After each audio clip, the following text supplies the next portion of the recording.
భద్రాద్రి కొత్తగూడెం జిల్లాలో సీఎం రేవంత్ పర్యటన ఖరారైంది. డిసెంబర్ 2న డాక్టర్ మన్మోహన్ సింగ్ యూనివర్సిటీ ప్రారంభోత్సవంతో పాటు బహిరంగ సభలో పాల్గొననున్నారు. సీఎం పర్యటన ఏర్పాట్లను జిల్లా అధికారులతో కలిసి మంత్రి తుమ్మల పరిశీలించారు.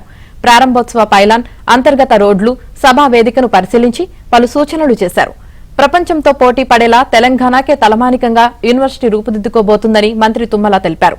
వాతావరణ మార్పులు, అరుదైన ఖనిజాల నిక్షేపాల అధ్యయనానికి కేరాఫ్ గా మారుతుందన్నారు. మాజీ ప్రధాని మన్మోహన్ సింగ్ పేరుతో ఎర్త్ సైన్సెస్ యూనివర్సిటీకి నామకరణం చేసినట్లు తెలిపారు. ఈ యూనివర్సిటీ ఏర్పాటుతో కొత్తగూడెం జిల్లాకు మహర్దశ కానుందన్నారు.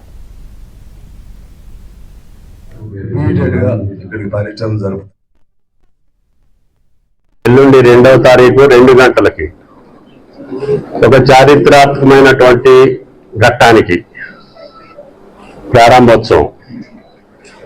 మైన్స్ కు సంబంధించిన సమగ్రమైనటువంటి విశ్వవిద్యాలయం మొట్టమొదటిసారిగా కొత్తగూడెం నియోజకవర్గంలో, కొత్తగూడెం జిల్లా కేంద్రంలో, ఉమ్మడి ఖమ్మం జిల్లాలో ముఖ్యమంత్రి గారు ఆయన యొక్క టీం కూడా క్షుణ్ణంగా పరిశీలించి గత శాసనసభలో మా శాసనసభ్యులందరూ కూడా దీన్ని డిమాండ్ చేయటం, ఆయన విజ్ఞప్తి చేయటం, ఆయన గారు శాసనసభలో ప్రతిపాదించటం.